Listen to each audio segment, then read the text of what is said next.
Hey guys, tonight we're heading to ancient Rome, a civilization famous for roads, laws, aqueducts, and making sure your wedding night involved shouting relatives, fake kidnapping, and absolutely no privacy whatsoever. So before you get comfortable, take a moment, like the video and subscribe, but only if you genuinely enjoy what I do here. And let me know in the comments where you're tuning in from and what time it is for you. It's always fascinating to see who's joining us from around the world. Now, dim the lights, maybe turn on a fan for that soft background hum, and let's ease into tonight's journey together. In ancient Rome, marriage was not a love story. It was not a whirlwind romance, not a dramatic confession in the rain, and certainly not two people locking eyes across a forum and realizing they were soulmates. Roman marriage was a transaction, a very serious transaction, with witnesses and expectations, and zero interest in your feelings. To Romans, love was unreliable.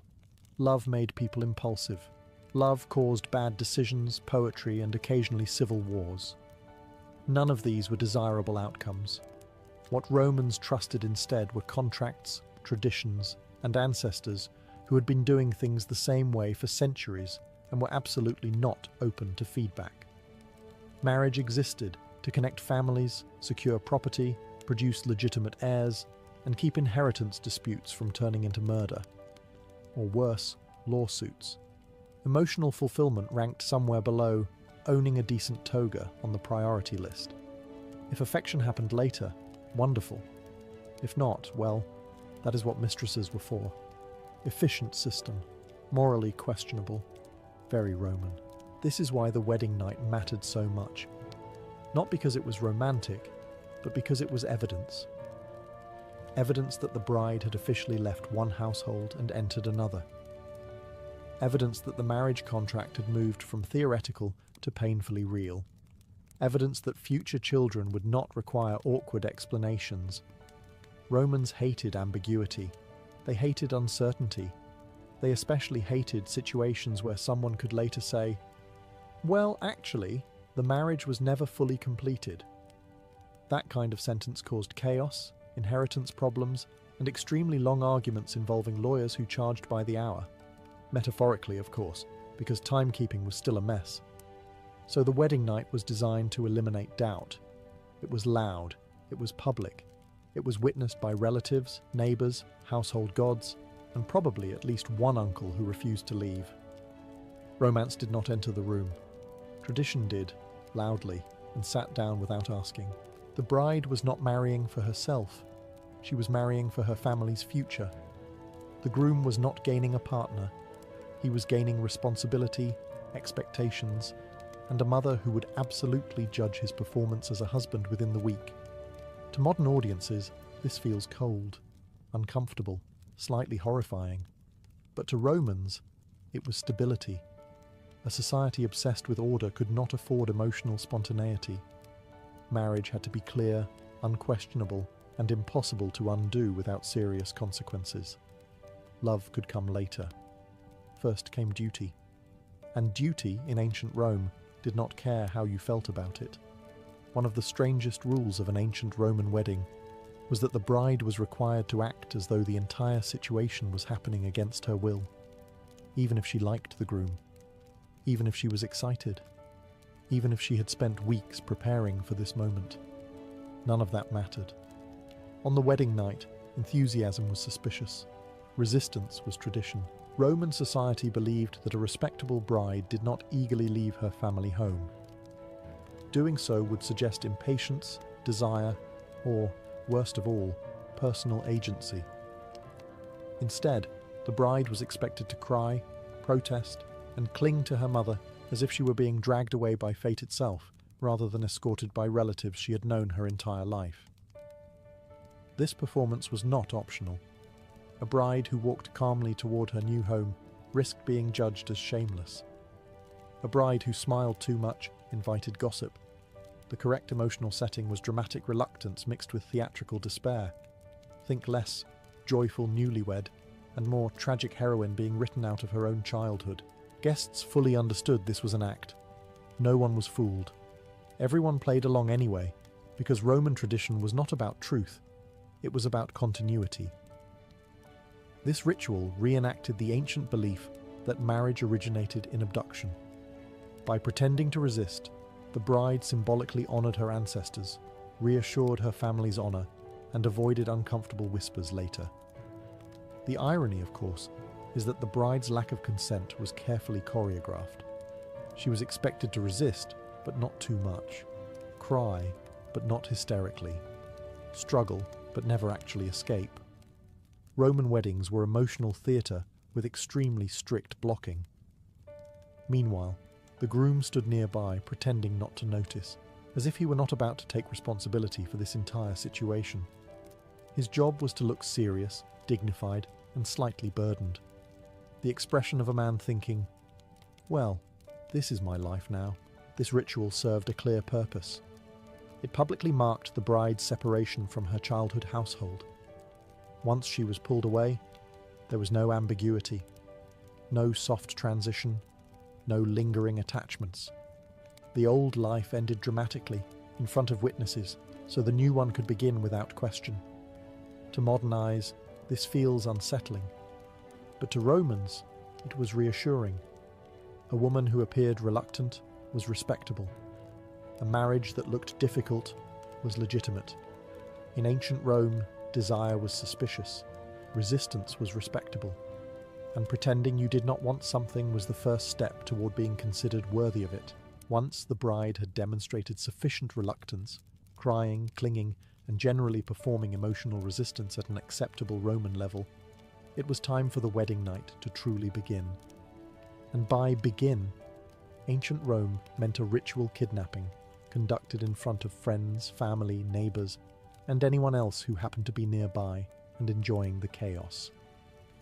The bride was physically pulled away from her mother's arms, not violently, not cruelly, but firmly and dramatically. The goal was symbolism, not injury. This moment marked the official severing of her ties to her childhood household. From this point on, she no longer belonged to her father's family. She now belonged to her husband's household, its gods, and its expectations.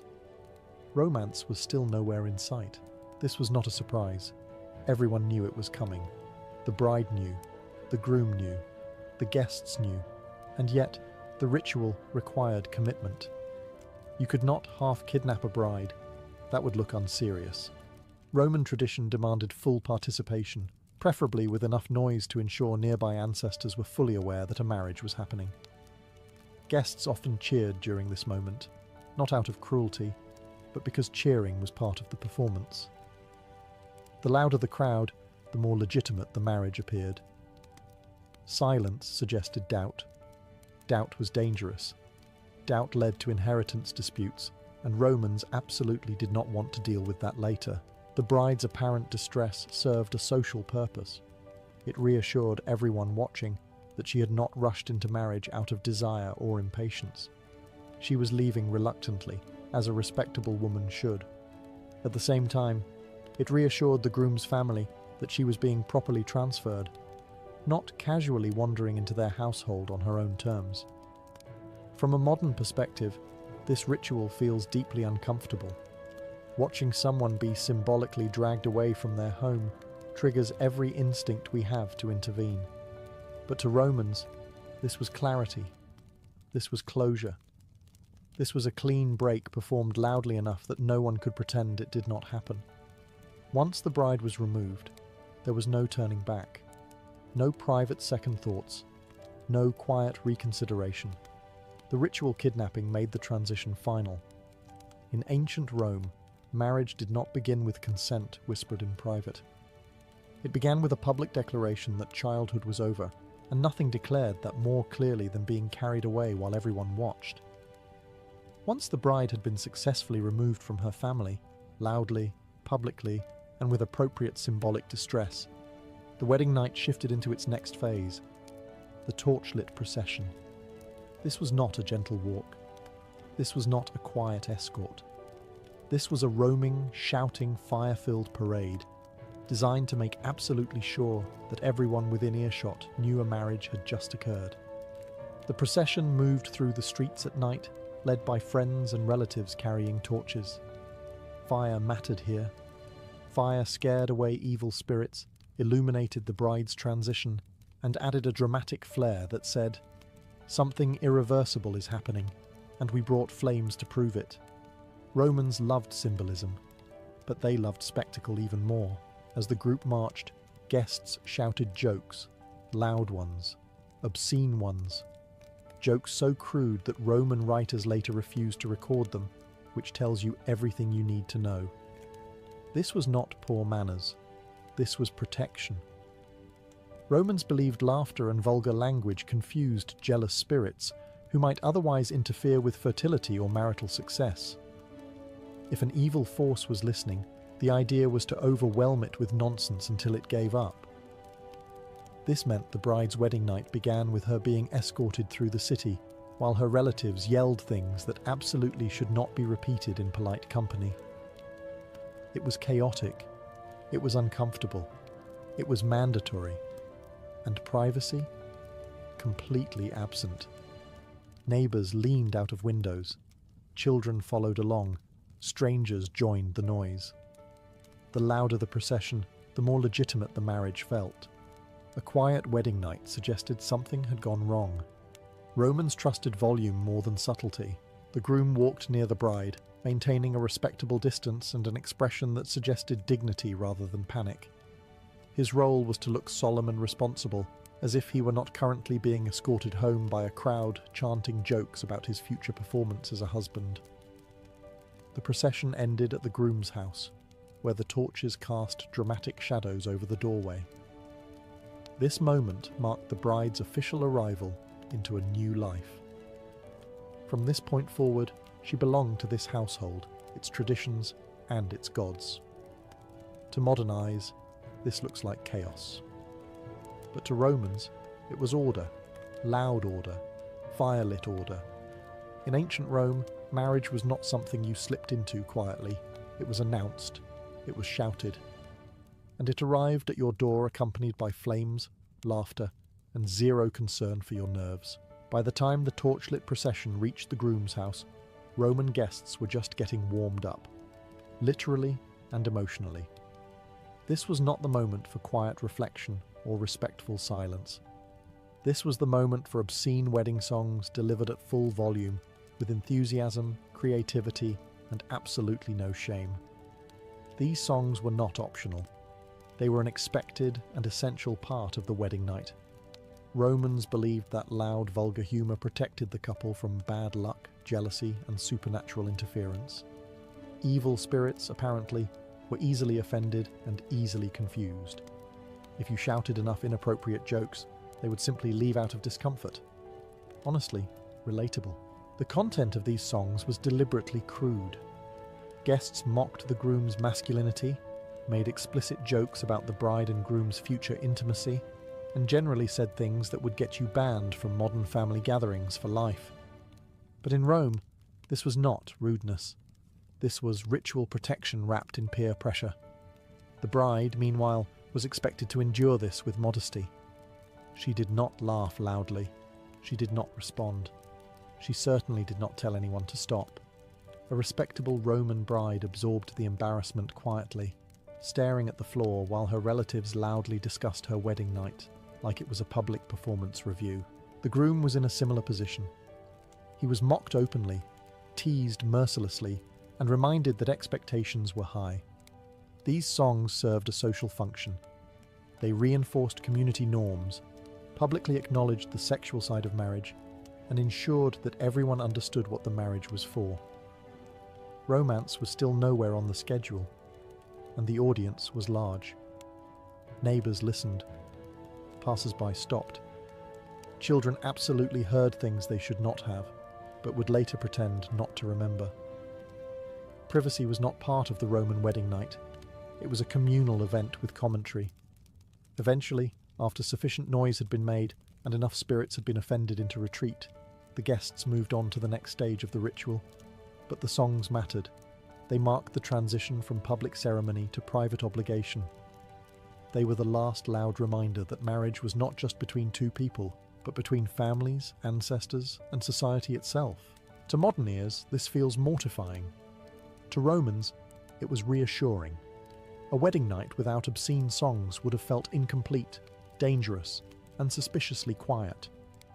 In ancient Rome, love might have been private. But marriage?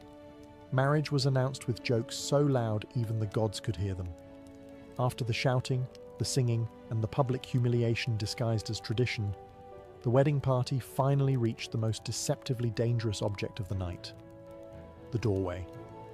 To modern people, a doorway is just a rectangle you walk through while checking your phone. To the Romans, it was a supernatural obstacle course filled with bad omens, lurking spirits, and the very real possibility of ruining your marriage by tripping. Tripping over the threshold was considered disastrous. It suggested hesitation, misfortune, or divine disapproval. In other words, it was the kind of small accident that could haunt you for the rest of your married life, at least according to Roman logic.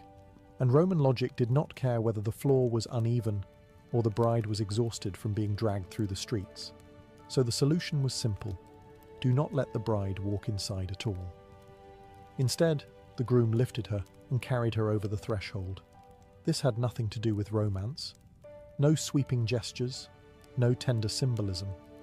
This was a practical maneuver designed to keep the gods calm and the neighbours satisfied. If the bride never touched the threshold, she could not offend it. Problem solved. This action also quietly reinforced another Roman belief. The bride did not enter her new home by her own choice. She was brought in, transferred, installed. Like a very important household object with opinions, the symbolism was clear and not subtle. The guests watched closely. This was not a moment to mess up. Dropping the bride would have been a disaster of mythic proportions. Slipping would have been discussed for years. Someone absolutely would have blamed it for later marital problems. Oh, the arguments. Of course they argue. Remember the doorway. Once inside, the bride was officially part of the household. The threshold marked the boundary between her old life and her new one. She crossed it once, carried, and that was it. No do-overs, no returns, no refunds.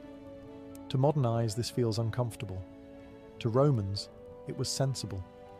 Doorways were liminal spaces, and liminal spaces were dangerous. Better to handle them carefully, preferably with witnesses and fire nearby. In ancient Rome, you did not casually enter your marriage. You were carried into it, because even a single misstep could offend fate, and fate, according to the Romans, held grudges. Once the bride had been safely carried over the threshold, without tripping, dropping, or offending any invisible forces, attention shifted to the most important object in the house: the bed. This was not just furniture. This was a ceremonial zone, a sacred installation, a heavily supervised piece of household infrastructure upon which the future of the family depended. The Roman marriage bed was prepared in advance with almost paranoid care. Flowers were arranged around it. Woolen bands were tied nearby. Amulets and charms were placed discreetly within reach. None of this was for aesthetics. Romans were not decorating, they were defending.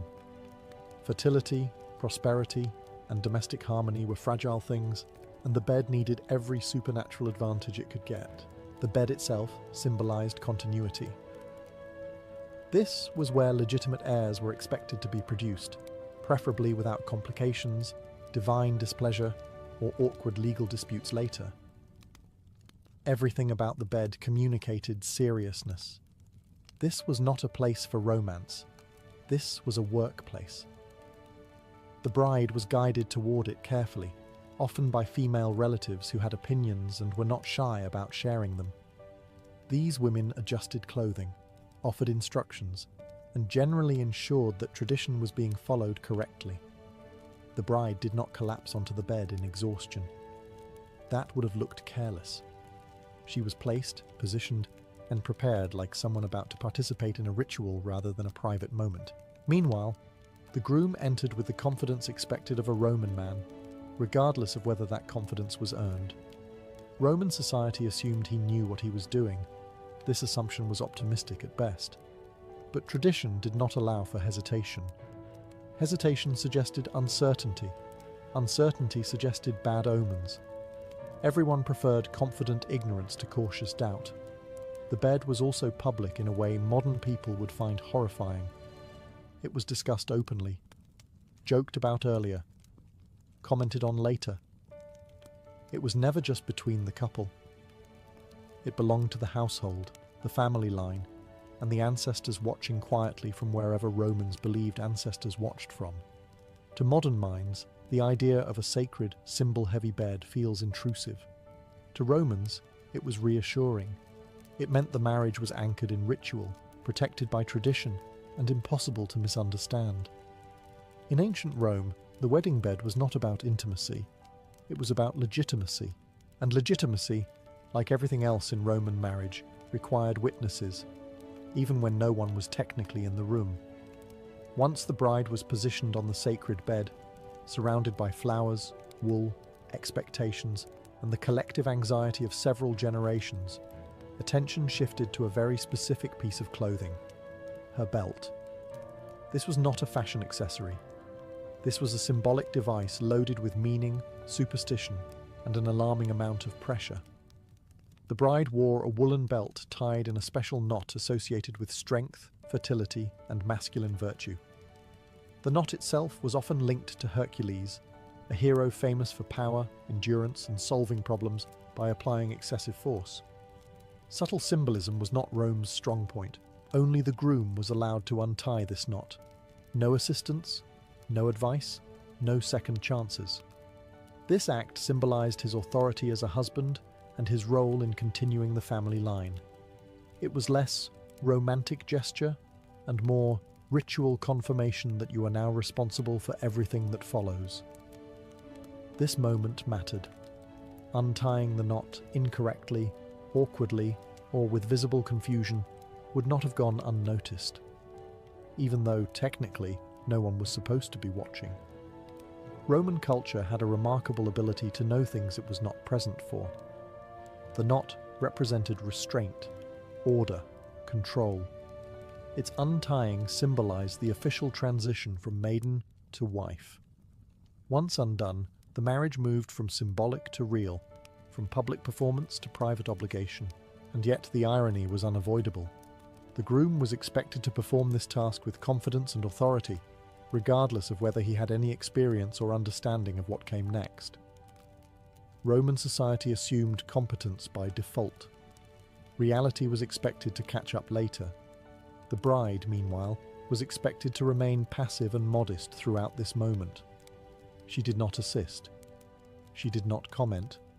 She did not guide the process. A respectable bride did not rush what tradition had carefully slowed down. To modern eyes, this feels painfully awkward. A symbolic knot representing cosmic order placed in the hands of two people who barely knew each other, surrounded by a culture that had already discussed their night in graphic detail earlier. Romance was still nowhere to be found. But to Romans, this was clarity. The knot existed to mark a boundary, and its untying crossed it. No confusion, no ambiguity, no emotional interpretation required. In ancient Rome, marriage did not begin with affection. It began with a knot. And once that knot was undone, there was no pretending the ritual was still theoretical. At this point, you might reasonably assume the wedding night finally became private. The door closes, the torches dim, the relatives politely go home and mind their own business. Absolutely not. In ancient Rome, the guests did not leave. They gathered outside the bedroom door like an emotionally invested audience that had paid for front row seats and fully intended to get their money's worth. Silence was suspicious. Silence suggested hesitation. Hesitation suggested bad omens, and bad omens were everyone's problem. So the guests stayed.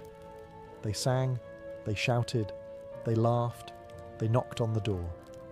Sometimes they demanded noise from inside, just to confirm that the marriage was proceeding according to schedule. This was not considered rude. This was considered supportive. Roman-style support was loud, intrusive, and impossible to ignore. The logic behind this behavior was deeply Roman. Evil spirits, according to popular belief, preferred quiet, intimate spaces where they could cause trouble unnoticed. A noisy doorway confused them. Laughter drove them away. Public acknowledgement ensured protection. If something important was happening, it needed witnesses, even if those witnesses were technically standing in the hallway making jokes. The couple inside the room was expected to tolerate this without complaint. Asking for privacy would have raised eyebrows. Complaining would have been worse. Privacy implied secrecy, and secrecy implied something was wrong. Roman society trusted noise far more than discretion. The groom, in particular, was under pressure. His relatives, friends, and neighbours were very aware of what was supposed to happen next, and they were not shy about commenting on it. The jokes aimed at him were crude, relentless, and designed to remind him of his responsibilities. Masculinity in Rome was a public performance, even when you were behind a closed door. The bride, meanwhile, was expected to remain quiet, modest, and dignified, despite the fact that her wedding night had turned into a spectator sport with commentary. This contradiction did not bother Romans in the slightest. Tradition rarely concerns itself with comfort. Eventually, the noise faded. Not because the guests felt satisfied, but because they believed their presence had done its job. The spirits had been chased away. The marriage had been publicly acknowledged. The night could proceed. In ancient Rome, the wedding night was never just between two people. It belonged to the family, the household, and a crowd outside the door making sure tradition was being respected. With the door finally closed, and the crowd lingering just long enough to make sure it really was closed, Roman tradition shifted into one of its favourite contradictions. The bride was expected to be modest, passive, and restrained. The groom, meanwhile, was expected to be confident, capable, and completely in control of a situation he had likely never experienced before. This expectation was not negotiable. Roman society assumed male competence by default. Whether the groom was prepared, informed, or emotionally ready did not matter. He was a Roman man. That was considered qualification enough. Hesitation was dangerous. Uncertainty suggested weakness. Weakness was unacceptable, especially on a night that symbolized authority, continuity, and social order. The bride, on the other hand, was expected to demonstrate restraint. She did not lead. She did not speak openly. She did not express fear or excitement. A respectable Roman bride was quiet, composed, and obedient, even as her entire future shifted in a single evening. This imbalance was not accidental. It reinforced Roman ideas about hierarchy within marriage. The wedding night was not about shared discovery. It was about roles being established clearly and immediately. One person acted, the other received. Ambiguity was the enemy. And then there was the awkward reality that Roman tradition carefully ignored. Many brides were very young, and many grooms were not exactly experienced teachers. The expectation of effortless competence collided with human uncertainty in ways Roman culture preferred not to acknowledge. There were no guides, no gentle conversations, no space for mistakes. Tradition assumed everything would simply work itself out, because tradition always assumed it was right. Any discomfort was framed as normal. Any confusion was to be endured quietly. Complaining would have suggested that the ritual itself was flawed, and that was unthinkable. To modern audiences, this feels deeply uncomfortable. The lack of communication, the imbalance of expectations, the silence demanded from one side. All of it highlights how different Roman values were from our own. But to Romans, this was stability. Clear roles meant fewer disputes later. Fewer disputes meant fewer challenges to authority. Marriage was not meant to be emotionally fulfilling. It was meant to function. In ancient Rome, the wedding night was not about mutual understanding. It was about performing your role correctly. And tradition assumed you already knew your lines, whether you did or not. As if the relatives outside the door were not enough pressure, ancient Romans believed the wedding night also had an audience that could not be shooed away, the household gods. These were not distant, abstract deities lounging comfortably on Mount Olympus. These were domestic gods. They lived in the house. They watched everything, and they were very invested in how this marriage turned out. Every Roman home contained a small shrine dedicated to the household spirits, usually located near the hearth. These gods protected the family, oversaw daily life, and took personal interest in major transitions, marriage being one of the biggest. The wedding night was not just a social event, it was a religious milestone. The gods were witnesses whether you liked it or not. This belief added another layer of anxiety to an already uncomfortable situation. The bride and groom were expected to behave properly, respectfully, and in accordance with tradition, because misbehavior was not just embarrassing. It was offensive to divine beings who lived in the same building. The bride's entry into the household marked her formal introduction to these gods. She was no longer protected by her father's spirits. From this night onward, she belonged to a new set of divine supervisors. This was taken very seriously. A marriage that displeased the household gods risked infertility, illness, or general misfortune, the Roman equivalent of leaving a bad review with the universe. To appease these gods, certain rituals were observed, offerings were made, words were spoken, actions followed prescribed patterns. Nothing was left to chance. Roman religion was not about faith, it was about procedure. Do the steps correctly, and the gods would cooperate. Skip one, and enjoy the consequences. The groom also had responsibilities here. As head of the household, he was expected to maintain good relations with the gods. A successful wedding night was seen as evidence that the gods approved of the union. A troubled one invited uncomfortable questions, not just from family, but from fate itself. To modern ears, the idea of divine surveillance feels intrusive. To Romans, it was comforting. The gods provided order. They ensured continuity. They watched the transition from one generation to the next and kept the system intact. In ancient Rome, marriage was never private, not from family, not from society, and certainly not from the gods quietly observing from the corner of the room. In ancient Rome, the wedding night did not quietly end when the sun came up. There was no sleeping in, no lazy morning, no pretending nothing monumental had just happened. Mourning itself was part of the ritual, and it mattered almost as much as the night before. The new bride woke up not as a guest, not as a daughter, but as a full member of her husband's household. This transition had to be visible, deliberate, and properly acknowledged. Romans did not trust subtlety. If something important happened, it needed a ceremony attached to it. One of the bride's first responsibilities was to greet the household gods again, this time not as a visitor, but as their new caretaker. She was now responsible for maintaining domestic harmony, overseeing daily rituals, and ensuring the gods were properly respected. No pressure, just the spiritual well-being of an entire household resting on your shoulders before breakfast. The bride also began performing domestic tasks immediately. This was not punishment, it was symbolism. By engaging in household duties, she demonstrated her new role publicly. Marriage was not complete until society could see that she belonged here, working, managing, and participating in the rhythm of the home. Relatives were often present, watching, observing, occasionally offering advice that was neither requested nor helpful. This was not an intimate mourning. It was an inspection disguised as tradition. Everyone wanted confirmation that the transition had gone smoothly, and that the marriage had been properly established. In some cases, the bride shared a formal morning meal with her husband, reinforcing the idea that they were now a unit. This meal was less about bonding and more about public acknowledgement.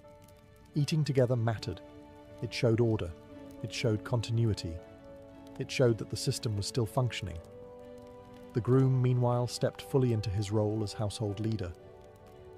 The wedding night marked his assumption of responsibility, not just for a wife, but for future children, property, and divine relationships. Marriage was not a reward, it was an obligation. To modern audiences, this immediate return to structure feels harsh. There is no recovery period, no emotional processing. But to Romans, this was reassurance. The faster life returned to order, the more successful the marriage appeared. In ancient Rome, marriage was not sealed with romance. It was sealed with routine, and the morning after was not an ending. It was proof that the system still worked. If you thought the wedding night scrutiny ended with the gods and the guests outside the door, ancient Rome has one final surprise for you: the women, specifically the female relatives. And yes, they were paying attention. The morning after the wedding night was not just about rituals and household duties, it was also about verification. Roman society was deeply concerned with legitimacy, inheritance, and ensuring that everyone followed the rules exactly as tradition demanded. To support this obsession, female relatives of the groom often played the role of observers, advisors, and unofficial auditors. These women had seen this ritual before, many times. They knew what was supposed to happen, how it was supposed to look, and what signs indicated that everything had gone correctly. Their presence was not meant to be comforting. It was meant to be thorough. In some households, the bride was discreetly inspected.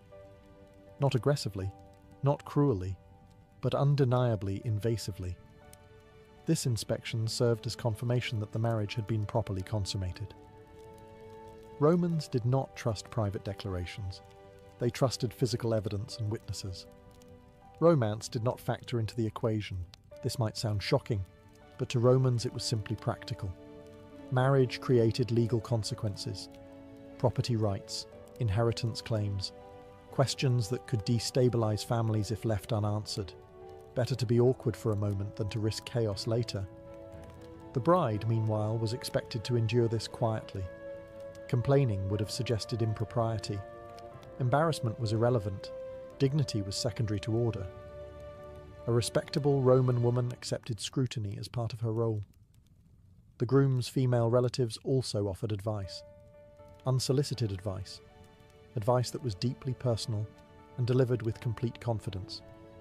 These women framed their involvement as guidance, not interference. And in Roman culture, elders, especially female elders, were rarely questioned.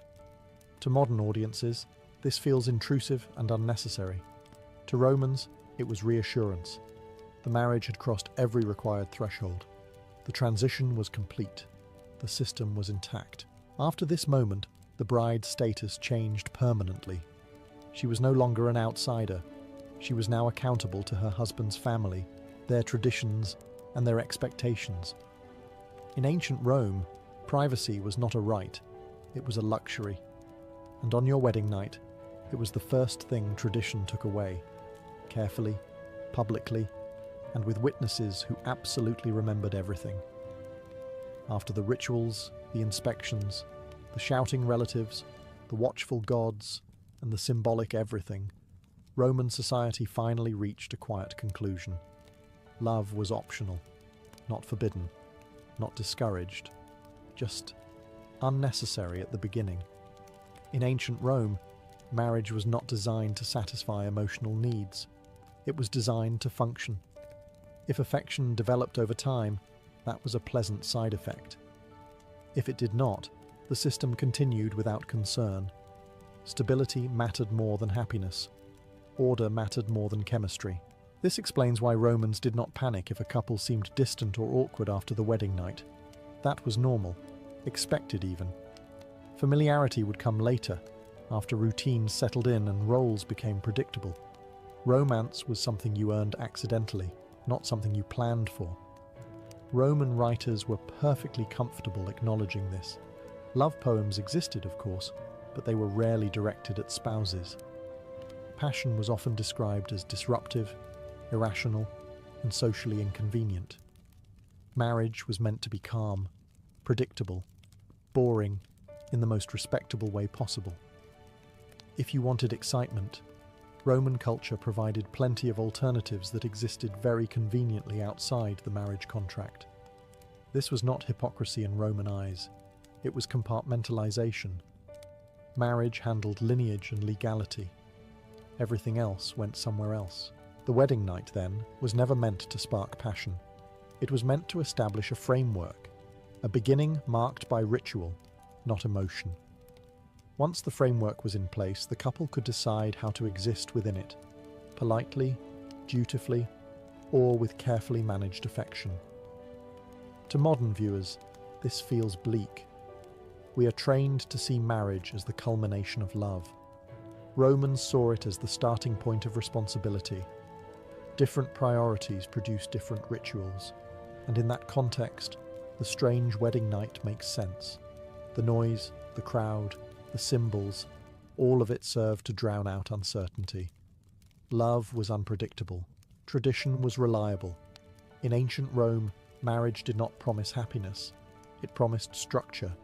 And if love arrived later, quietly and without ceremony, that was considered a bonus, not a requirement. By the time the Roman wedding night finally ended, after the shouting, the singing, the inspections, the gods, the symbols, and the complete lack of personal space, one thing should be very clear. The weirdness was intentional. None of this happened by accident. None of it was random. Every awkward moment served a purpose. To modern eyes, Roman wedding night rituals feel invasive, excessive, and deeply uncomfortable. The lack of privacy alone is enough to make most people physically recoil. But to Romans, privacy was not sacred. Stability was. Order was. Continuity was. And nothing threatened those values more than ambiguity. The rituals existed to eliminate doubt. Doubt about whether the bride had truly left her old household. Doubt about whether the marriage had been completed. Doubt about legitimacy, inheritance, and the future of the family line. Every chant, every torch, every shouted joke worked together to say one thing very clearly. This transition has happened, and it cannot be undone. The wedding night was not about the couple's feelings. It was about society reassuring itself that everything was still in place. The system still worked, the rules still applied, the gods were satisfied, the ancestors were calm, the future was secured. That is why the rituals were public. That is why they were loud. That is why they were uncomfortable. Silence would have invited uncertainty. Privacy would have created room for doubt. And Romans, above all else, feared disorder. In a way, these rituals reveal something deeply honest about Roman culture. They did not pretend marriage was romantic. They did not hide its function behind soft language or idealized stories. Marriage was a tool, a powerful one, and tools needed clear instructions and witnesses. To us, it feels cruel. To them, it felt responsible. And perhaps that is the strangest part. The rituals were not meant to celebrate love. They were meant to protect society from chaos. Romance could come later, quietly, if it wanted to. But tradition always came first, loudly and without apology. So when we look back at ancient Rome and shake our heads at their bizarre wedding nights, we are really seeing a culture that valued certainty over comfort. A world where survival depended on everyone knowing their place and staying in it. In ancient Rome, the wedding night was not a private beginning. It was a public guarantee. And weird, as it turns out, was exactly the point. Margaret of Anjou did not arrive in England as a warrior, a schemer, or a villain. She arrived as a girl of 15, sent across the Channel in 1445 as part of a diplomatic bargain meant to end a long, exhausting war. Her marriage was not romantic, strategic, or even particularly flattering. It was a surrender dressed up as a wedding.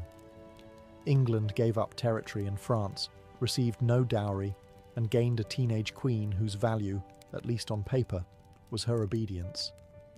Margaret quickly learned that England was not a place for obedient queens. Her husband, King Henry VI, was gentle, devout, and catastrophically unfit to rule. He preferred prayer to politics and charity to command. At moments of crisis, he simply vanished into himself, slipping into long mental collapses that left the kingdom leaderless. At first, Margaret stayed in the background, doing what was expected of her. She bore insults quietly. She learned the factions at court. She watched men argue over power while her husband stared at the floor. Then England began to crack. Noble families armed themselves. Old grudges resurfaced. The crown weakened, and with it, the fragile peace holding the realm together. The House of York began to challenge royal authority, not openly at first, but with the slow confidence of men who sensed blood in the water. Margaret saw the danger before most did. A queen with no power learns to read rooms very carefully. When Henry collapsed completely in 1453, the illusion ended. The king was alive, but England had no ruler. Margaret, heavily pregnant, was suddenly the only person near the throne who could act. This was the moment that defined her. She did not retreat to prayer. She did not ask politely for protection. She stepped forward. Her son's birth later that year changed everything. Prince Edward was not just an heir. He was proof that the Lancastrian line would continue. Margaret understood what that meant in a country sliding towards civil war. If the crown fell, her son would not be spared. Boys born into disputed thrones rarely died peacefully. From that point on, Margaret stopped pretending she was merely a queen consort. She became a guardian, a strategist, and eventually a commander. England's civil war did not begin because of her, but it would soon revolve around her. By the early 1450s, England was ruled by absence.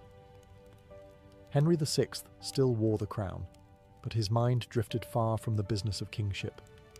During his long mental collapse, he could not speak, could not recognize his own child, and could not govern. Power, as it always does, rushed to fill the vacuum. And this time, it was his wife who stepped into it. Margaret of Anjou was not officially named regent. England was not ready for that. A foreign-born woman ruling outright was too much for the political imagination of the time. Instead, power became informal, negotiated in private chambers and behind closed doors. Margaret attended councils, influenced appointments, and blocked her enemies where she could. Every move she made was criticized. When she spoke, she was accused of arrogance. When she stayed silent, she was accused of plotting. Her greatest threat had a name: Richard of York. He was male, English-born, militarily respected, and dangerously close to the throne by blood. When Henry collapsed, Richard positioned himself as the natural protector of the realm. To Margaret, this was not stewardship. It was a quiet coup. She understood something many men underestimated. Once a rival controls the machinery of government, removing him becomes nearly impossible. What followed was not open war, but a slow, strangling contest. Margaret fought to keep her son recognized as heir. Richard fought to weaken her influence and present himself as England's saviour. Noble families chose sides. Armies began to gather, not yet marching, but ready. This was the prelude to the Wars of the Roses, though few yet grasped how deep the bloodshed would go. Margaret's reputation hardened during this period. Chroniclers portrayed her as domineering, emotional, and dangerous. These were not neutral descriptions. A woman exercising power was, by definition, seen as unnatural. Yet Margaret's actions were brutally logical. She was defending her husband's crown and her son's future in a system designed to strip both away from her. By the time Henry briefly recovered and Richard was sidelined, the damage was already done. Trust was gone. Swords had been drawn, if not yet swung. Margaret had learned the rules of power the hard way, and she was done pretending she did not know how to use them. Once violence became inevitable, subtlety died quickly. The political manoeuvring that had defined Margaret of Anjou's early years in power gave way to something far more dangerous: open war. The simmering rivalry between Lancaster and York finally exploded in 1455 at the First Battle of St Albans. It was short, chaotic, and decisive. Yorkist forces emerged victorious. Royal authority collapsed in public view, and Margaret learned a brutal lesson: mercy would not save her family. The battle left the king once again helpless, and the Yorkists emboldened. Richard of York was reinstated as protector of the realm, a position that placed him closer to the throne than ever before. Margaret was effectively sidelined, pushed away from court, and treated not as queen, but as a threat that needed to be contained. For a woman whose power had always been unofficial, this was dangerous territory. Influence only matters when you can access it. Margaret responded by doing something no English queen consort had done before. She raised her own political faction. Travelling through the north of England, she built alliances with noble families loyal to Lancaster, promising protection, favour, and survival. This was no longer about advising a king. This was about organising resistance.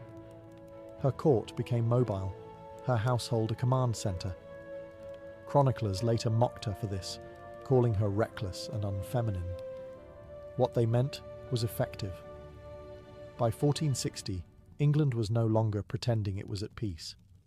The Wars of the Roses were now unmistakably underway. Margaret's forces clashed repeatedly with Yorkist armies, sometimes winning, sometimes retreating, but always returning.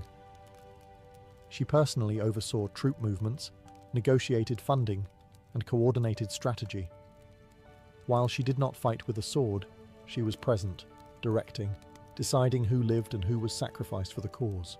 Her greatest gamble came when she allowed Parliament to declare Richard of York a traitor. It was a bold, irreversible move. By stripping him of legal legitimacy, she forced the conflict into a fight to the death. There would be no reconciliation now, only victory or extinction. When Richard of York was killed at the Battle of Wakefield, Margaret stood at the peak of her power. But war rewards no one for long. Each victory sharpened her enemies. Each decision deepened the bloodshed, and the crown she fought to protect was becoming heavier with every fallen body beneath it. The death of Richard of York should have ended the struggle. For Margaret of Anjou, it was meant to be the moment when the war tipped decisively in her favour.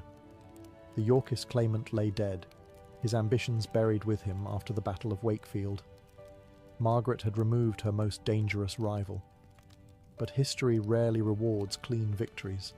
Instead of peace, England received something worse: escalation. Richard's death did not break the Yorkist cause, it hardened it. Leadership passed to his son, Edward of York, young, charismatic, and far more dangerous than his father. Where Richard had relied on legal arguments and precedent, Edward relied on speed, confidence, and battlefield dominance. Margaret had fought one opponent into the ground, only to discover she had unleashed another. In early 1461, Margaret marched south with a Lancastrian army, confident after her recent success. Her forces won a brutal victory at the Second Battle of St Albans, freeing King Henry from Yorkist custody. It should have been a triumph. The king was restored, the enemy was pushed back, London lay ahead, and yet everything unravelled. Margaret made a critical mistake. Her army, drawn largely from the north, had a reputation for looting and violence. London's leaders, fearing what her soldiers might do to the city, closed their gates. Edward of York arrived soon after, presenting himself not as a conqueror, but as a saviour. The city welcomed him. Within weeks, he was crowned king as Edward IV. Margaret had won battles but lost the narrative. And in civil war, narrative matters almost as much as swords. The decisive blow came shortly after at the Battle of Towton, one of the bloodiest engagements ever fought on English soil. Snow fell so thick it blinded archers. Men fought for hours in freezing mud. When it ended, the Lancastrian army was shattered. Bodies filled rivers. England was exhausted. Margaret fled, first north, then across the sea, carrying her son with her. She was no longer a ruling queen. She was now an exile. Yet even in defeat, Margaret refused to accept finality. Many would have disappeared quietly into obscurity. She did the opposite. From exile, she plotted return, sought allies, and prepared for another attempt. The crown had slipped from her grasp, but the war, she believed, was not yet finished. Exile did not soften Margaret of Anjou. It sharpened her. Forced from England after the catastrophe at Towton, she crossed borders that stripped her of titles but not ambition. With her went her husband, Henry VI, and their young son, Prince Edward, the last fragile symbol of the Lancastrian claim. England was lost for now, but Margaret did not behave like someone defeated. She behaved like someone regrouping. Her years in exile were marked by humiliation and endurance. Courts that once treated her as a queen now saw her as a liability.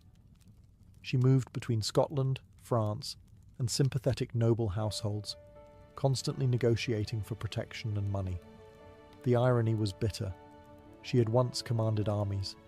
Now she begged for ships.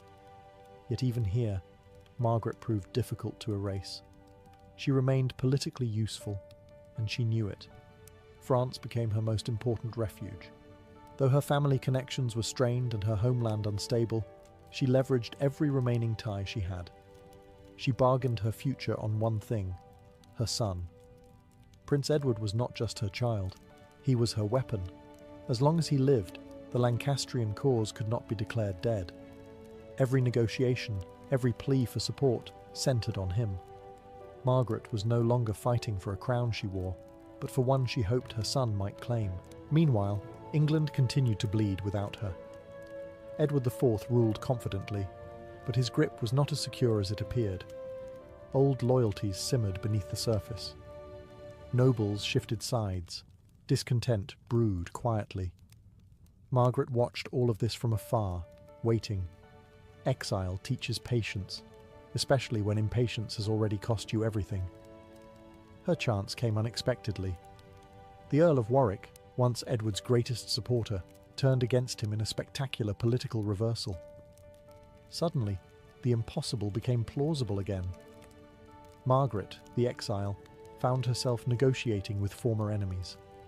Pride had no place here. Survival required flexibility. She agreed to alliances that would have been unthinkable years earlier, all for the chance to return. In 1471, Margaret's efforts bore fruit. Henry was briefly restored to the throne. For a moment, the world seemed to rewind, but restoration was fragile, and Margaret was no longer on English soil to protect it. This time, fate would move faster than her plans.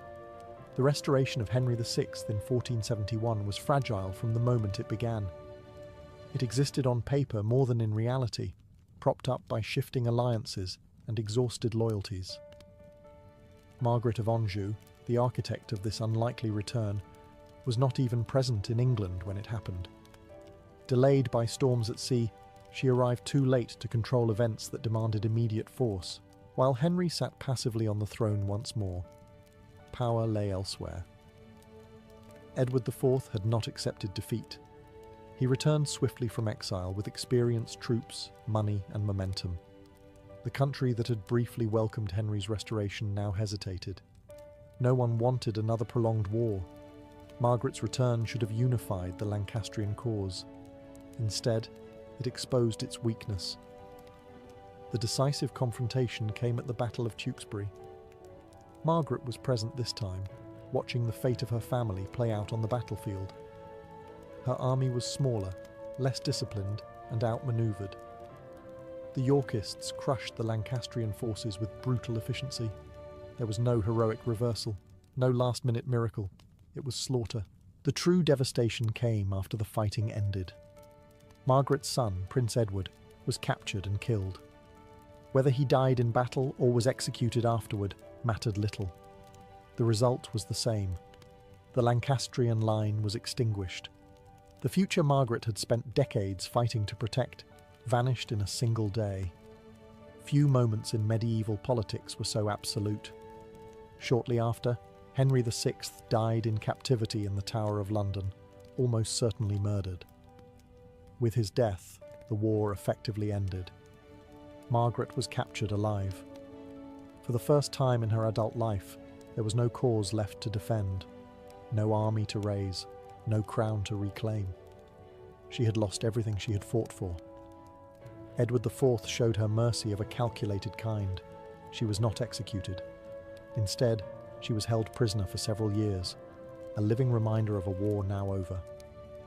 Eventually, she was ransomed back to France. It was not a return home in triumph. It was removal, Margaret left England as she had entered it decades earlier, stripped of power, defined by other people's decisions. But unlike the frightened teenager who first crossed the Channel, this woman carried the weight of a kingdom's collapse on her shoulders. After decades of command, crisis, and relentless motion, Margaret of Anjou entered a phase of life that history records only faintly. This was not because nothing happened, but because nothing dramatic remained to record. Once ransomed back to France, Margaret became something rare for a woman like her, politically irrelevant. For someone who had lived at the centre of war, this quiet was not peace, it was erasure. She returned to a homeland that barely recognised her. France had changed, and so had she. The resources that once supported her ambitions were gone. Her powerful relatives were dead or distracted by their own struggles. Margaret lived in reduced circumstances, dependent on a modest pension and the charity of the French crown. The woman who once negotiated alliances between kingdoms now had no leverage at all. What makes this period striking is not what Margaret did, but what she endured. She had lost her husband, her son, her crown, and her country. Most medieval women disappeared quietly after such losses, absorbed into convents or family households. Margaret did neither. She remained visible enough to be remembered, but powerless enough to be ignored. Chroniclers who once painted her as a monster now barely mentioned her at all. This silence was deliberate. Victors control memory, and the Yorkist regime had no interest in preserving the image of a queen who had nearly destroyed them. Margaret was reframed not as a commander or strategist, but as a cautionary tale, the dangerous foreign woman whose ambition brought ruin. Her years of exile conveniently reinforced that narrative. She was no longer a threat, so she could be simplified. Yet survival itself was a quiet defiance. Margaret lived until 1482, long enough to see England stabilise under a new order built partly on the ruins she had helped create. She never returned to England. She never saw her son's grave. She never regained a title that mattered. But she also never apologised. There is no evidence that Margaret expressed regret for her actions. No surviving confession. No plea for forgiveness. That absence speaks volumes. She had played the game of power by the same rules as the men around her, and she had paid the same price for losing. The difference was that history punished her ambition more harshly. By the time she died, Margaret of Anjou was no longer feared or hated. She was simply inconvenient to remember. And yet, the wars she fought in reshaped England permanently. Silence could not undo that. Long after her armies were destroyed and her cause extinguished, Margaret of Anjou continued to fight a different kind of war, one she could not win.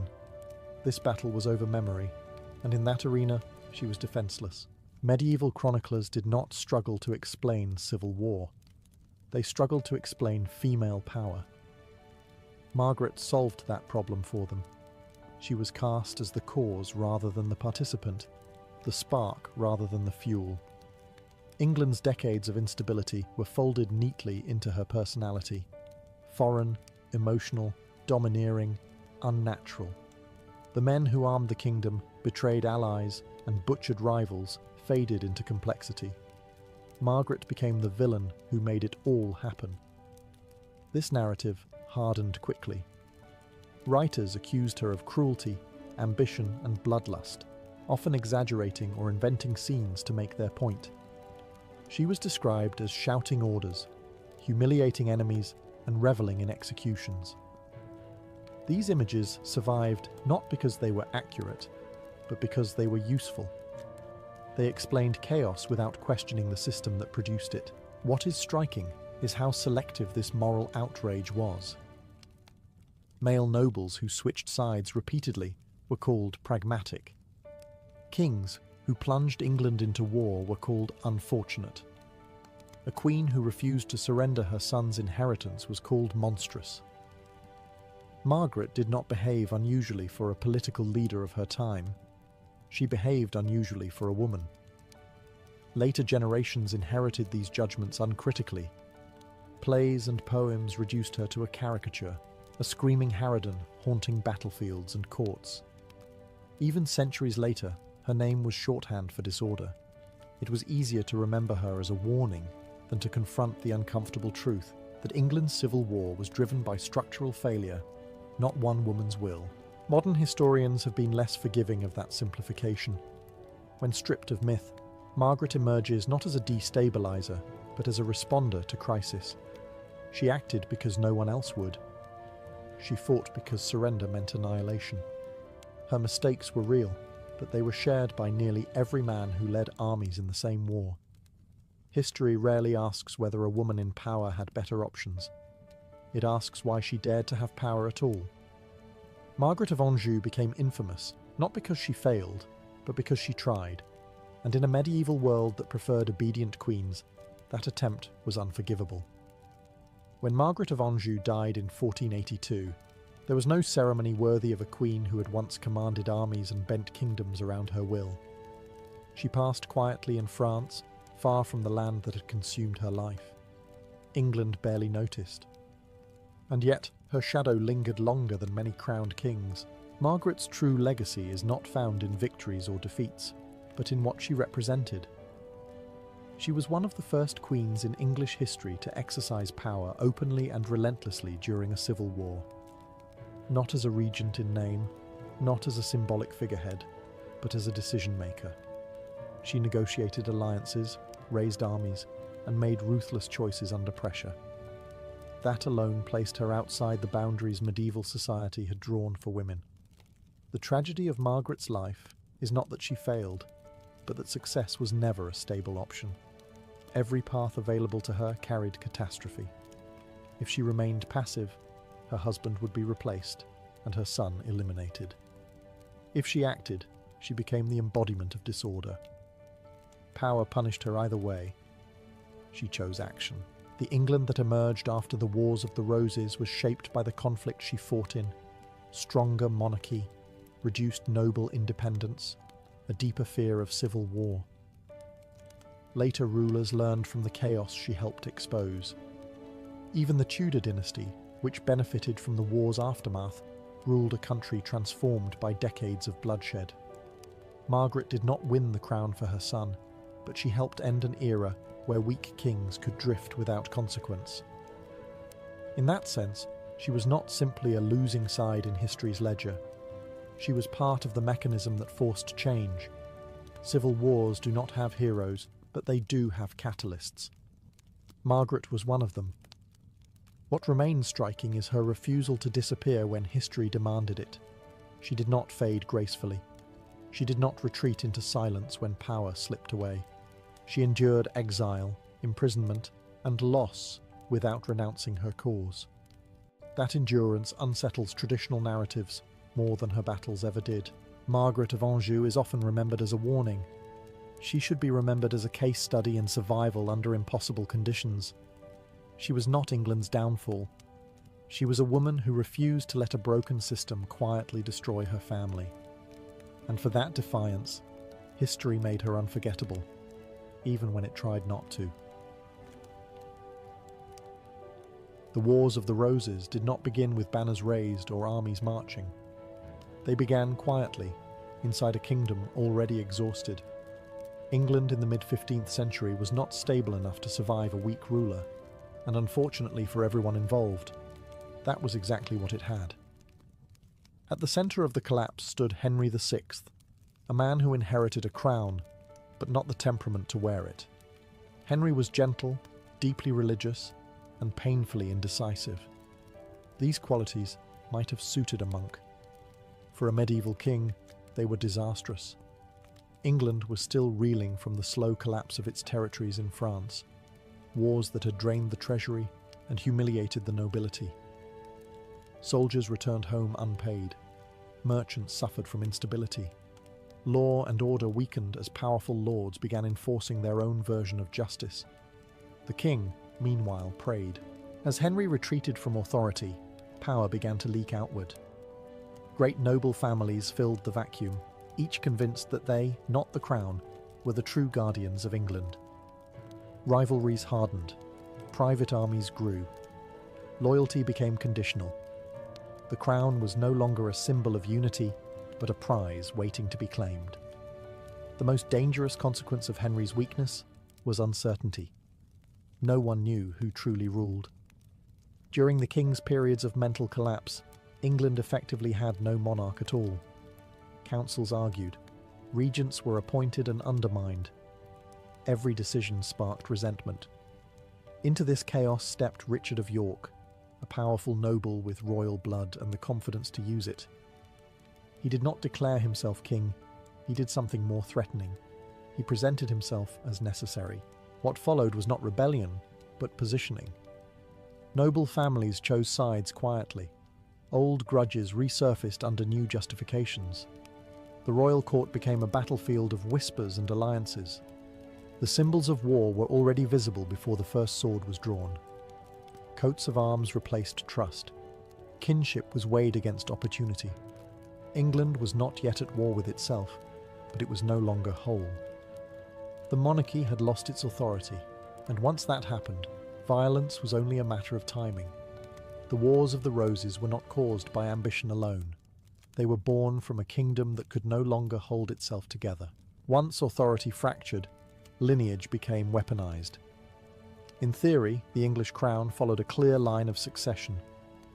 In practice, 15th century genealogy was a mess of overlapping claims, dead heirs, and convenient interpretations.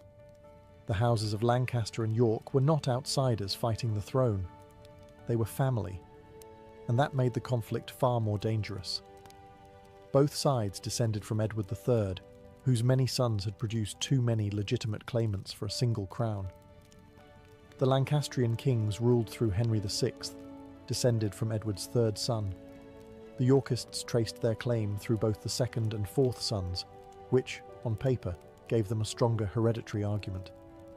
That fact mattered less than how often it was repeated. In medieval politics, repetition could turn theory into truth. What truly poisoned the situation was that these blood claims existed in a world already flooded with armed men. England's nobility maintained private retinues, loyal not to the crown, but to individual lords. When disputes arose, they were not settled in courtrooms. They were settled with steel. Every legal argument came with a shadow army behind it. The rivalry hardened when Richard of York positioned himself as protector of the realm during Henry's breakdowns. Officially, he claimed to be safeguarding England. Unofficially, he was proving he could run the kingdom better than the king. Each time he governed competently, the idea of replacing Henry felt less radical. Lancastrian supporters saw this as creeping treason. Yorkist supporters saw it as inevitable reform. Neutral nobles watched carefully, waiting to see which side offered survival. Loyalty shifted not based on morality but timing. Choosing too early was dangerous. Choosing too late was fatal. What makes this phase critical is that war was still avoidable. There were negotiations, compromises, and half-measures, but none addressed the real issue. England had too many powerful men and no strong centre to restrain them. Every truce simply postponed violence. Every agreement bred suspicion. By the time the first armies gathered, the question was no longer who had the better claim. It was who would strike first. In a system where weakness invited removal, restraint became a liability. Bloodlines provided justification. Swords provided resolution. And England was rapidly running out of reasons not to use them. The moment diplomacy collapsed, violence rushed in to replace it. The first true rupture came in 1455 at the Battle of St. Albans, a short, savage clash that shattered any illusion that England's crisis could be solved quietly. What had once been whispered arguments over bloodlines and governance turned into open killing in the streets. The Wars of the Roses had begun, and there would be no clean way out. At St. Albans, the forces of Richard of York struck decisively against Lancastrian loyalists. Several of the king's closest allies were killed, not in grand heroic combat, but in close chaotic fighting. The king himself, Henry VI, was captured. That single moment sent a clear message across the realm. The crown could be seized, and the sky would not fall. From then on, restraint became weakness. Noble families scrambled to reassess their positions. Some switched sides immediately. Others armed themselves and waited. The countryside filled with small bands of soldiers wearing household colours rather than royal insignia. England was no longer fighting foreign wars. It was consuming itself. What made this conflict especially brutal was its intimacy. The battles were not distant affairs between strangers. They were fought between cousins, former allies, and neighbours. Noblemen who had shared tables now shared battlefields. Prisoners were rarely spared, because mercy invited revenge later. Executions followed victories with chilling speed. Power changed hands not through law but through survival. The violence also reshaped political behaviour. Parliament became a weapon rather than a forum. Victors used it to legitimise their rule, declare enemies traitors, and confiscate lands. Losing a battle no longer meant temporary disgrace. It meant legal erasure. Titles vanished. Families were destroyed. Estates were redistributed to the loyal. As battles multiplied, England learned a dangerous lesson. Force worked. Each successful coup encouraged the next. Each deposition normalised the idea that kings could be replaced. The crown lost its sacred distance. It became another prize on the field. By the late 1450s, England was trapped in a cycle it could not break. Victory demanded total defeat of the enemy. Compromise became impossible. Politics had failed. Blades now dictated the future, and with every clash, the cost of ending the war grew higher. Civil war has a way of accelerating careers. Men who might have spent decades climbing courtly ladders suddenly found themselves standing on battlefields deciding the fate of England. No one benefited more from this brutal compression of time than Edward IV, the young son of Richard of York. Where his father had moved carefully, Edward moved fast. And in a war defined by momentum, speed mattered. After Richard of York was killed in battle, many expected the Yorkist cause to collapse. Instead, it transformed. Edward was tall, confident, and visibly martial in a way that appealed to exhausted nobles and common soldiers alike. He did not argue genealogy in council chambers. He argued with victories. In early 1461, he marched south, gathering support not through legality, but through presence. Towns opened their gates. Men joined his banner because he looked like a king who could actually win. His coronation as king did not end the war. It intensified it. For the first time, England had two competing monarchies, each claiming legitimacy and each willing to kill to enforce it. Edward's greatest test came at the Battle of Towton, fought in appalling conditions. Snow blinded archers. Mud swallowed the wounded. The scale of death shocked even hardened veterans. When it ended, the Lancastrian army was destroyed, and with it, any immediate challenge to Edward's rule. Towton did not bring peace, it brought dominance. Edward IV ruled decisively, redistributing lands, rewarding loyalty, and crushing resistance. For a time it worked. The kingdom, exhausted by years of chaos, accepted stability even if it was enforced with fear. England had not healed, but it had paused. Yet the war had changed the rules forever. Edward's rise proved that a crown could be taken and held by force alone. Birth mattered, but battlefield success mattered more. This lesson lingered, unsettling every noble who watched it unfold. If one king could be overthrown, so could another. Beneath the surface of Edward's reign, resentment brewed. Former allies felt sidelined. Old loyalties resurfaced. The war had crowned a victor, but it had not resolved the disease that caused it. England was stable only so long as Edward remained unchallenged, and history had already shown how temporary that could be. Once the crown proved movable, loyalty became negotiable. The middle years of the Wars of the Roses were defined less by ideology than by betrayal. Alliances shifted not because beliefs changed, but because survival demanded flexibility. Nowhere was this more visible than in the rise and fall of the man later known as the Kingmaker. The Earl of Warwick had been instrumental in placing Edward IV on the throne. He commanded armies, negotiated marriages, and projected authority on Edward's behalf. For a time, Warwick was the engine of Yorkist power, but civil war rewards ambition poorly. As Edward grew more confident, he relied less on his former mentor. Decisions were made without Warwick's approval. Honours went elsewhere. Influence slipped. Warwick's response was not loyalty, it was recalculation. In a move that stunned England, Warwick turned against the king he had helped create. He allied with his former enemies, the Lancastrians, proving that in this war, yesterday's traitor could become today's ally. The reversal was not moral, it was strategic. Warwick believed he could control a restored Lancastrian monarchy more easily than an independent Yorkist king. England reeled from the shock. If the most powerful noble in the realm could switch sides, no alliance was safe. Armies marched again. Battles reignited old wounds. Edward was briefly driven into exile.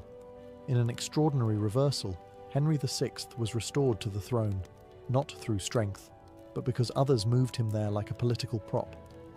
This period exposed the true nature of the conflict. The war was no longer about Lancaster versus York. It was about control. Kings were symbols. Power lay with whoever commanded men, money, and timing. Parliament endorsed whoever stood victorious long enough to summon it. Law followed force, not the other way around. For ordinary people, this chaos was devastating. Lands were seized and reassigned repeatedly. Families were punished for backing the wrong side at the wrong moment. Justice depended on which banner flew overhead that week. The nobility played a lethal game of musical chairs, and England paid the price. By now, betrayal was no longer shocking. It was expected.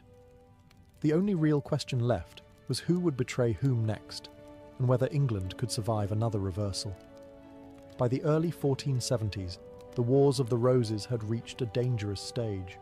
This was no longer a struggle to claim power. It was a struggle to survive the consequences of having claimed it. The same tactics that had won crowns now tore alliances apart. The war had begun eating the very men who sustained it. The return of Edward IV from exile was swift and brutal. He did not come back cautiously or with half measures. He came back to finish the job. Former allies who hesitated were crushed. Former enemies who surrendered were not always spared. Edward had learned the lesson the war taught best. Mercy extended the conflict. The decisive moment came in a rapid sequence of battles. Warwick, the great kingmaker, was killed in combat, stripped of the power he once wielded so casually. His death marked a turning point. If the man who could make kings could also be destroyed, then no one was untouchable. Power had become lethal even to those who held it longest. The final blow to the Lancastrian cause came shortly afterward. Their last serious army was defeated, and their hope for restoration collapsed in a single afternoon. Henry VI, once king, then prisoner, then king again, vanished from relevance entirely. He died in captivity, almost certainly murdered. His death was not dramatic, it was administrative. The war had learned how to erase people efficiently. What followed was not peace, but exhaustion. England had lost a generation of nobles. Entire family lines had been wiped out. Lands changed hands so often that ownership barely mattered. Authority survived, but trust did not. The monarchy emerged stronger in theory and harsher in practice. Kings would rule decisively now because indecision had proven fatal. Yet even with Edward restored, the war refused to end cleanly. Too many men had learned that crowns could fall. Too many grudges remained unpaid. The violence slowed, but it did not disappear. It waited. This phase of the conflict revealed its true cost. The Wars of the Roses were no longer about who should rule England. They were about whether England could ever return to stability after teaching itself that power belonged to whoever seized it fastest. The war had solved nothing.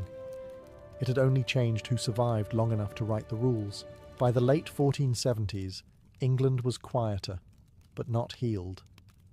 The Wars of the Roses had slowed into something more unsettling than open battle. suspicion. Edward IV sat firmly on the throne, yet everyone understood how temporary that security could be. Too many kings had fallen too quickly for confidence to come easily.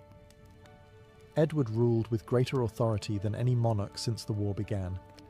He rewarded loyalty decisively and crushed dissent before it could grow. Noble independence was curtailed, private armies were discouraged. The lesson of the war was clear. Strong kings survived. Weak ones vanished. For a time, England accepted this arrangement. Stability, even enforced, was preferable to chaos. But the war had trained England to expect challenges. When Edward died suddenly, the fragile balance snapped again. His heir was a child. Power shifted to regents and protectors. Old instincts returned immediately.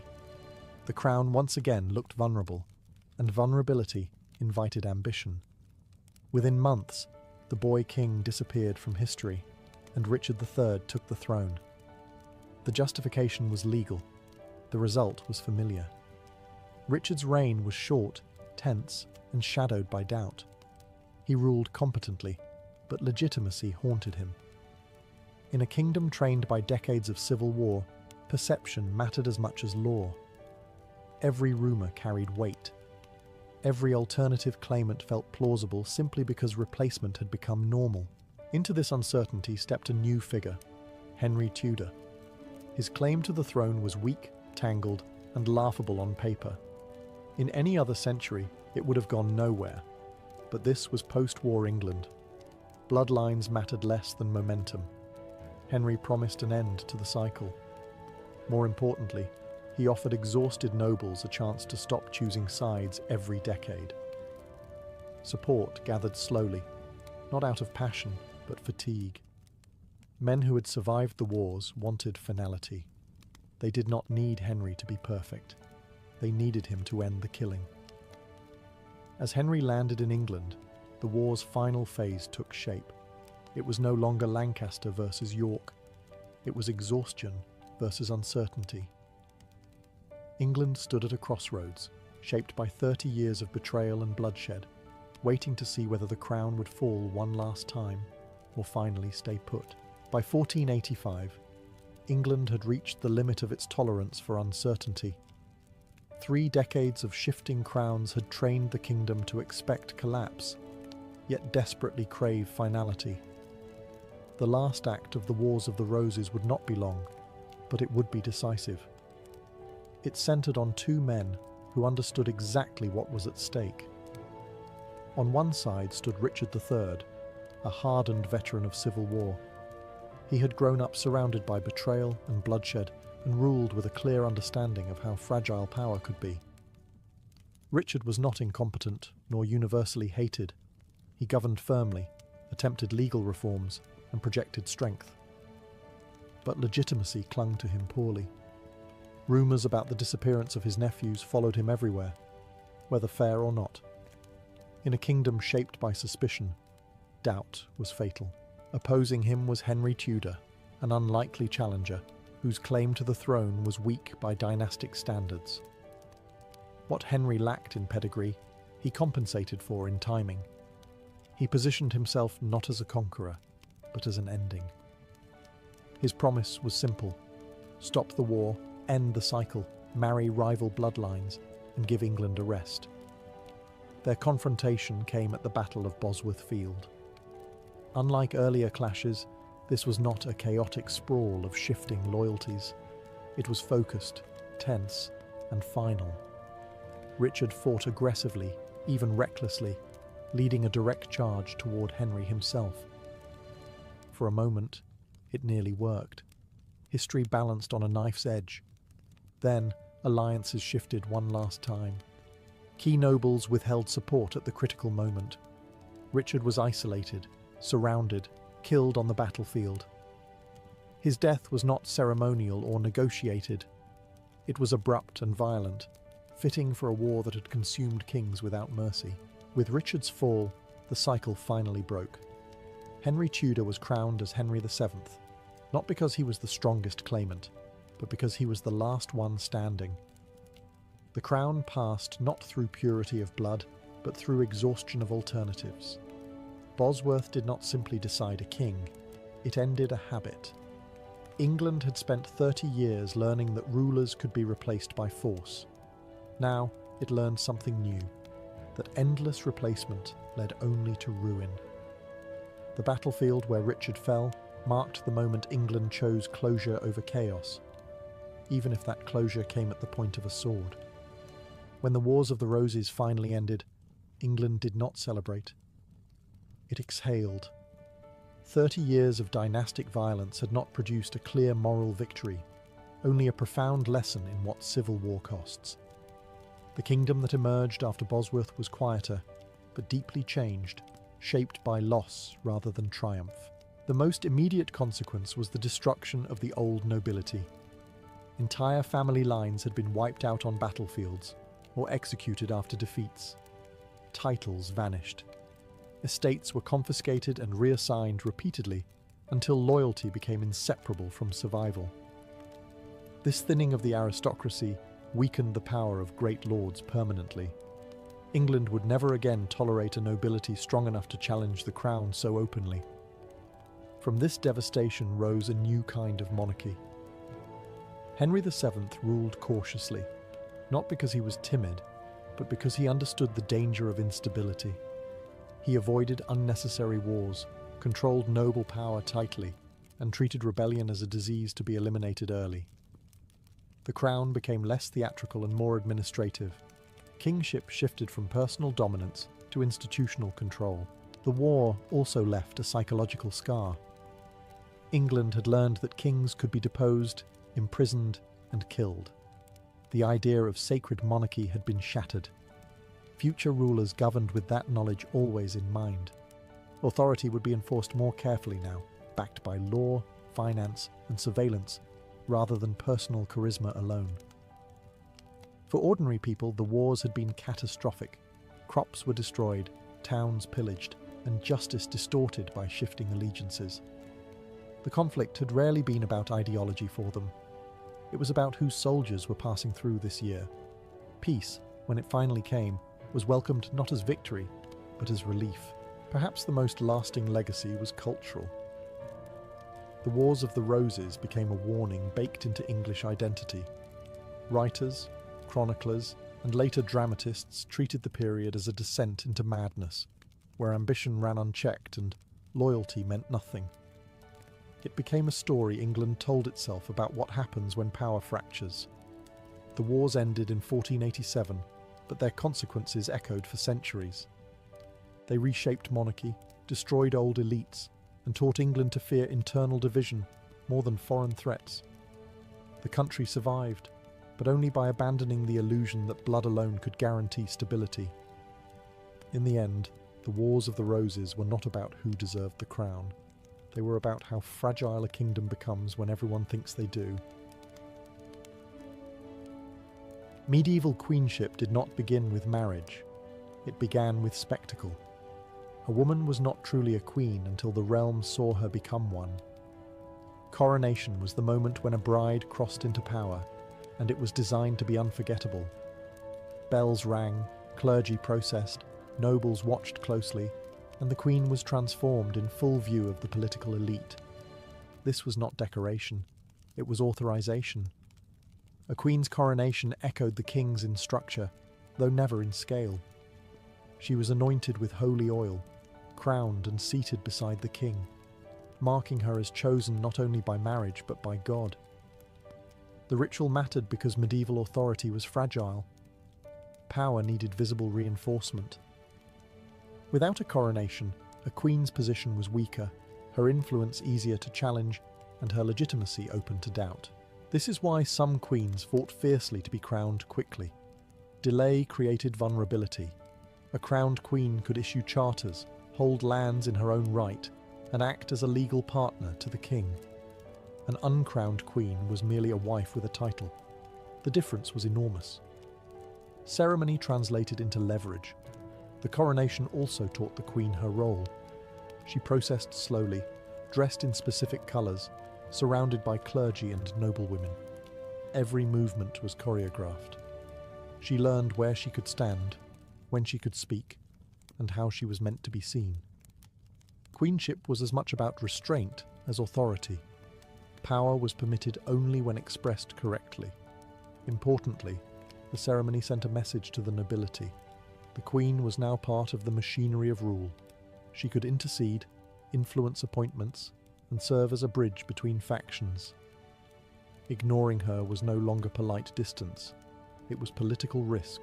History offers many examples of queens who understood this instinctively. Eleanor of Aquitaine, crowned twice in her lifetime, used ceremony to reinforce her status in two kingdoms. She did not rely on charm alone. She relied on visibility. Being seen mattered as much as being capable. Medieval politics ran on symbols, and the Queen was one of its most carefully managed symbols. Her coronation was the first lesson in that reality. From that day forward, everything she did would be watched, interpreted, and remembered. Queenship was not granted quietly.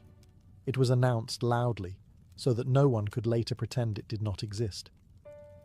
When a medieval king was absent, incapacitated, or dead, the crown did not simply pause. Someone had to rule. In those moments, queens stepped into one of the most delicate roles in medieval politics: regency. A regent queen did not replace the king. She preserved him, or more often his heir, until power could safely pass on. Regency was never automatic. It had to be justified, negotiated, and constantly defended. A queen ruling for a child king or an absent husband walked a narrow path. She was expected to govern effectively while pretending she was only holding the seat warm. Too much authority looked like ambition. Too little invited chaos. Every decision carried risk. What made queens suitable for regency was not sentiment, but lineage. A queen was tied to the ruling dynasty by marriage and motherhood. She embodied continuity. Nobles might distrust each other, but they trusted bloodlines. A queen governing in her son's name was seen as protecting the future of the realm, not advancing herself. That distinction mattered enormously. Yet regency was rarely peaceful. Councils formed around the queen, often dominated by powerful men eager to guide or restrain her. Regents were watched closely. Military failures, unpopular taxes, or political unrest were blamed on her judgment. Success, meanwhile, was often credited to advisors. Queens were held responsible without being fully acknowledged. Some regent queens mastered this balance with remarkable skill. Blanche of Castile ruled France during her son's minority with firmness that shocked her critics. She led armies, crushed rebellions, and negotiated alliances, all while insisting she acted solely as a mother defending her child's crown. Her authority was real, but carefully framed. Others faced harsher resistance. Isabella of France, acting against her husband, crossed the invisible line between regency and usurpation. History punished her for it. The difference was not competence, it was perception. Regency revealed a central truth of medieval queenship. Women could rule, but only under specific conditions. They needed the cover of necessity, the language of duty, and the promise that their power was temporary. Queens who respected those rules often governed effectively. Queens who broke them were remembered as dangerous. Behind the pageantry and ceremony, regency was where queenship became unmistakably political. It was here that queens proved they were not passive figures in medieval rule, but essential stabilizers in a system that frequently failed without them. Medieval courts were not just places of ceremony, they were machines for distributing favor, access, and survival. Within them, queens exercised a form of power that was subtle, deniable, and extraordinarily effective. This power flowed through etiquette. Who stood closest? Who spoke first? Who was invited? Who waited? These details were not social trivia. They were political signals. A queen's household was her primary base of influence. Ladies in waiting, chaplains, secretaries, and attendants were not chosen randomly. They came from noble families whose loyalty mattered. By selecting who served her, a queen quietly shaped alliances. To place a woman near the queen was to elevate her entire family. To remove her was a warning. No proclamation was needed. Everyone understood. Access to the queen was access to the king. Petitioners who could not reach the monarch often sought the queen instead. Intercession became one of her most powerful tools. A queen could present requests as mercy rather than policy, softening decisions that might otherwise provoke backlash. This made her invaluable and dangerous. She could advance causes without appearing to govern. Etiquette reinforced this influence. Court rituals dictated when the queen appeared, how she was approached, and who was permitted to speak to her directly. These rules created bottlenecks. If the queen chose to delay a meeting or grant it publicly, the message was unmistakable. Favor was being displayed or withdrawn in real time. Queens who understood this system could dominate court politics without issuing a single order. Philippa of Hainaut famously used intercession to temper royal severity, earning loyalty from subjects and nobles alike. Her reputation for mercy was not accidental. It was cultivated, strategic, and politically stabilizing. The Queen's Court also functioned as a parallel institution. While the king handled warfare and law, the Queen managed culture, charity, and diplomacy. Visiting envoys observed her household closely. A well-run court signaled stability. A chaotic one suggested weakness. Queens who maintained order enhanced their dynasty's legitimacy. Importantly, etiquette protected queens as well as empowered them. By acting through custom rather than command, they avoided direct confrontation. If challenged, a queen could retreat behind tradition. She was not asserting power. She was following precedent. This ambiguity was deliberate. Medieval queenship thrived in these grey zones. Ceremony, manners, and household routines formed a language of power, understood by everyone at court. Queens fluent in that language could shape outcomes quietly, leaving few fingerprints behind. In a world where overt female authority was suspect, etiquette was not a constraint. It was a shield and a weapon. In medieval Europe, a queen's body was not private. It was political territory. Marriage placed her at the centre of dynastic strategy, and lineage determined whether a kingdom remained stable or slid into crisis. Queens were expected to produce heirs quickly, visibly, and successfully. Failure was not interpreted as misfortune. It was treated as a threat to the realm. A queen's marriage itself was a diplomatic act. She arrived with treaties woven into her dowry, alliances encoded in her ancestry, and expectations written by men she had never met. Once crowned, her primary duty was continuity. An heir secured peace. The absence of one invited rebellion. Every pregnancy was watched. Every miscarriage whispered about. The queen's health became a matter of state. Motherhood did not reduce a queen's political importance. It intensified it. A queen who bore a male heir gained leverage immediately.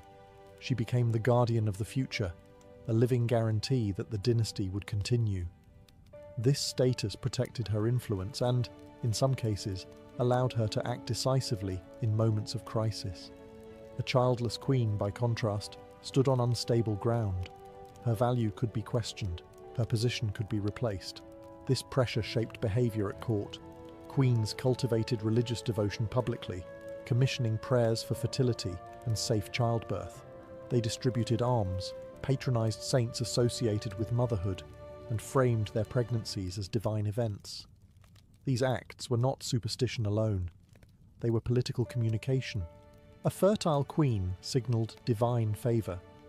An infertile one raised dangerous doubts. Lineage also gave queens leverage beyond the nursery. Through their children, queens built alliances. Marriages arranged by queens extended influence across borders. A daughter married into a rival house could stabilize decades of tension. A son betrothed strategically could prevent war. Queens were often deeply involved in these negotiations, even when men claimed final authority. Some queens understood this power instinctively. Margaret of Anjou fought relentlessly to protect her son's claim because she knew what his survival meant politically. Her authority flowed from motherhood as much as marriage. To attack her son was to attack the future she represented. In medieval queenship, lineage was currency. The womb was a site of power. And queens who navigated this reality successfully could shape the fate of kingdoms without ever stepping onto a battlefield. Beyond ceremony and motherhood, medieval queenship rested heavily on diplomacy. Queens were not merely decorative companions to kings.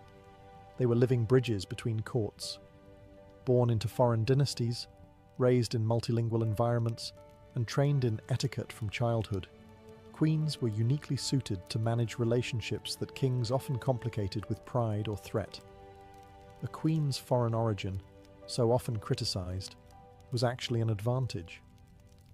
She carried kinship ties that could soften hostilities and open channels unavailable to male rulers. Letters sent in a queen's name carried a different tone.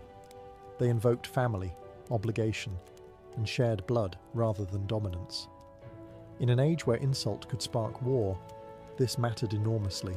Queens frequently hosted envoys, negotiated marriages, and mediated disputes behind closed doors. These were not informal chats. They were structured exchanges governed by ritual, gift-giving, and carefully chosen language. A queen could advance peace without publicly binding the crown. If negotiations failed, the king could deny involvement. If they succeeded, stability followed quietly. This deniability made queens ideal negotiators. The queen's household again played a crucial role. Foreign ambassadors observed it closely, noting order, generosity, and discipline. A queen who ran a calm, dignified court projected legitimacy. Disorder suggested weakness.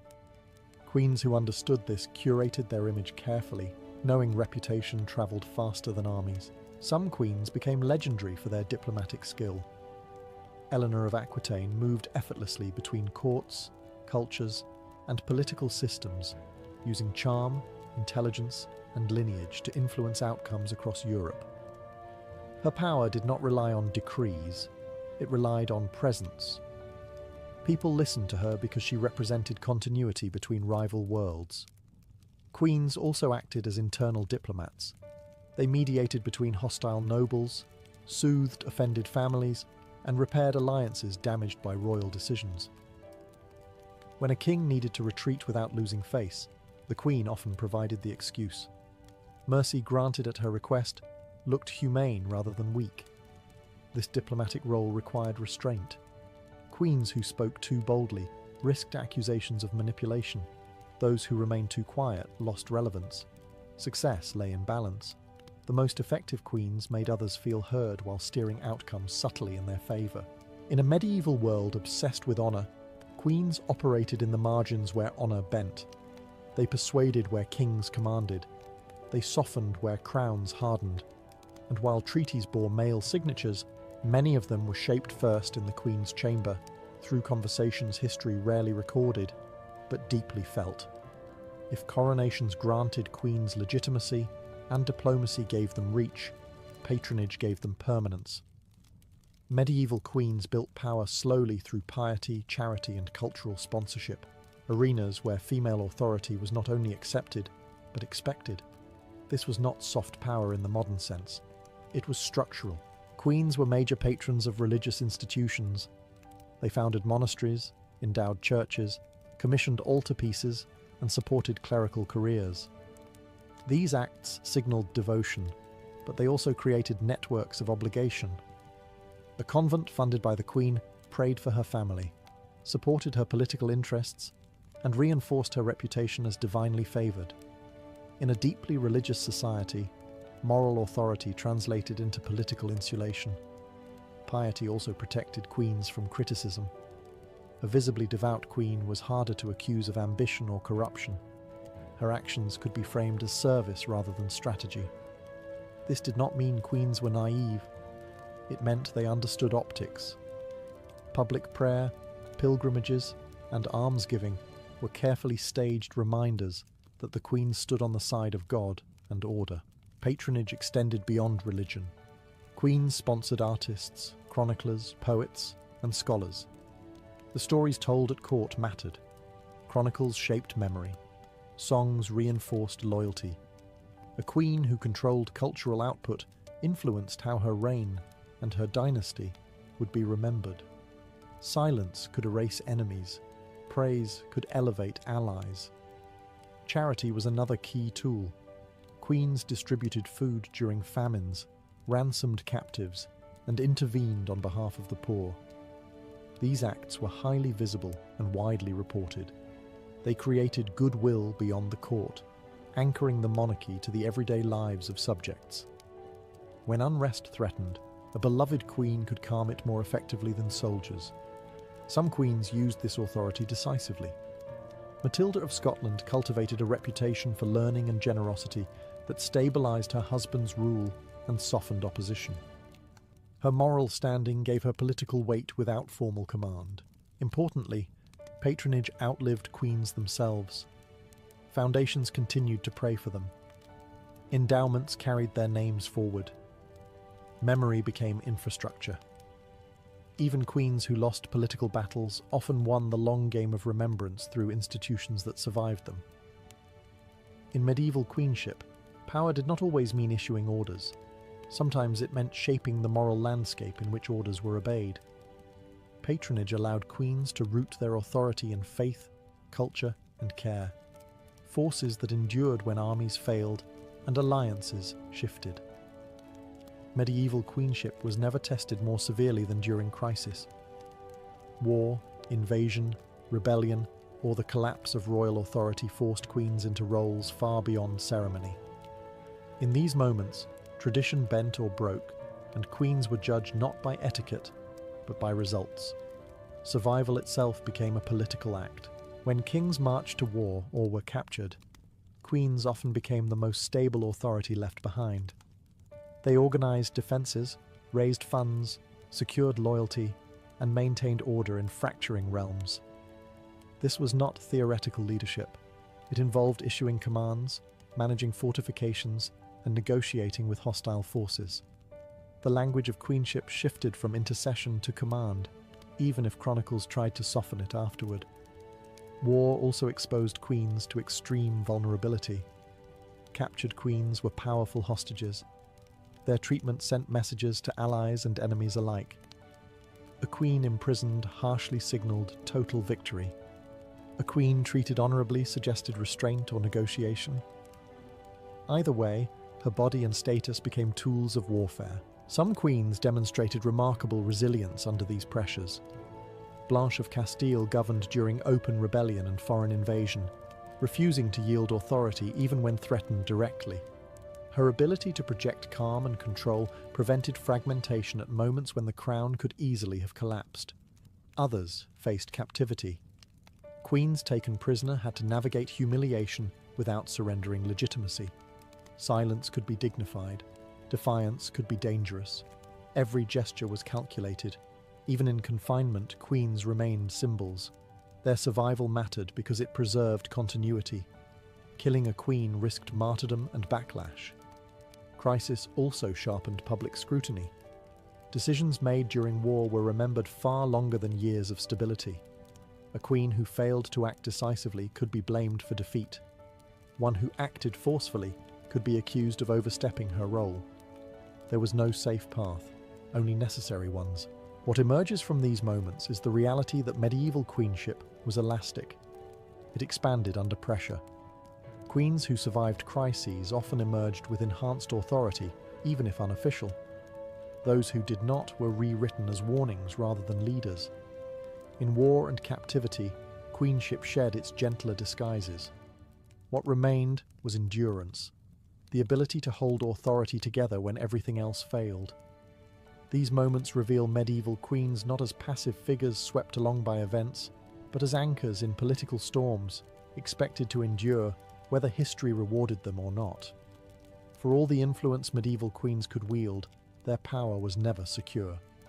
Queenship operated within strict boundaries, and crossing them invited backlash. The same visibility that enabled authority also magnified suspicion. A queen who acted too openly risked becoming a problem the political system felt compelled to solve. The limits were informal but absolute. Queens were expected to influence, not command, advise, not rule, persuade, not dominate.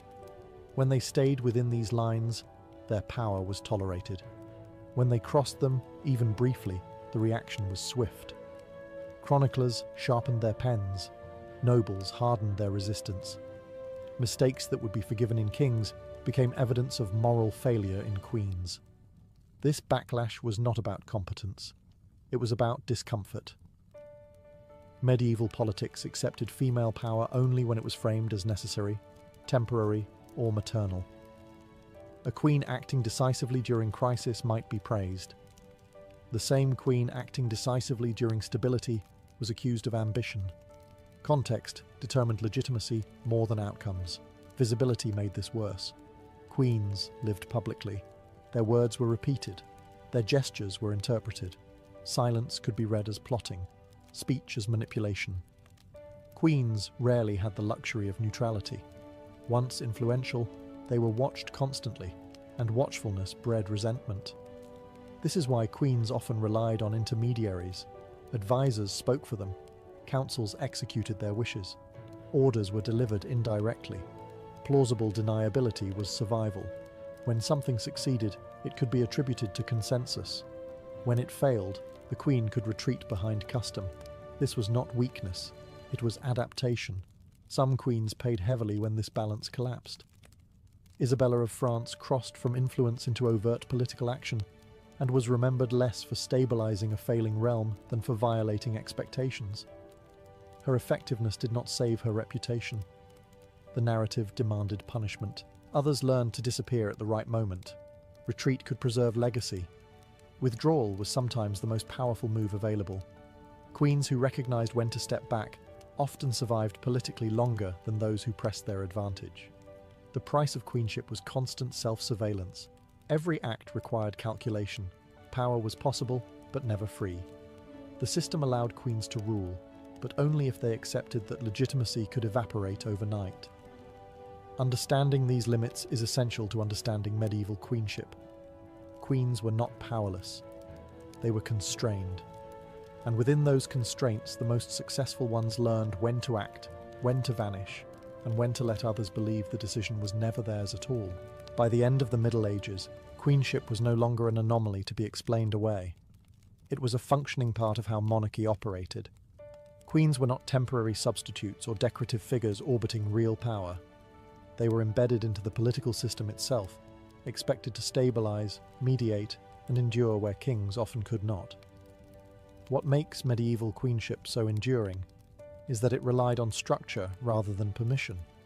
Ceremony legitimized queens. Lineage anchored them. Households empowered them. Custom protected them. Even backlash followed predictable patterns. Queens learned to operate inside this framework, bending it without breaking it. Their authority did not depend on radical change. It depended on mastery of existing rules. This is why queenship survived even as individual queens failed. When one queen fell from favor, another replaced her without dismantling the role itself. The system absorbed conflict. A queen could be disgraced, imprisoned, or sidelined, but the office of queenship remained intact, ready for the next woman to occupy it. That continuity is not accidental. It reflects how essential the role had become. Queens provided stability in a volatile political environment. They linked dynasties across borders. They softened transitions between reigns. They acted as guardians during minorities and anchors during crises. Even queens who never ruled openly shaped outcomes through patronage, intercession, and influence. Their absence would have created gaps the system was not equipped to fill. Importantly, medieval queenship was not a single experience. It varied by kingdom, personality, and circumstance. Some queens ruled boldly. Others ruled quietly. Some thrived in regency. Others dominated through culture or diplomacy. What unified them was not style, but function. Each queen was expected to serve the crown in ways kings could not or would not. This perspective challenges the idea that female power in the Middle Ages was accidental or exceptional. It was expected, regulated, and often relied upon. The system distrusted it, constrained it, and punished it when it strayed too far. But it also depended on it. Medieval queenship was not about breaking the rules, it was about understanding them completely. Queens who survived longest were those who recognized that power did not always announce itself. Sometimes it endured through ceremony, silence, and persistence. In that sense, queenship was one of the most resilient political roles of the medieval world. Not because it was free, but because it was necessary.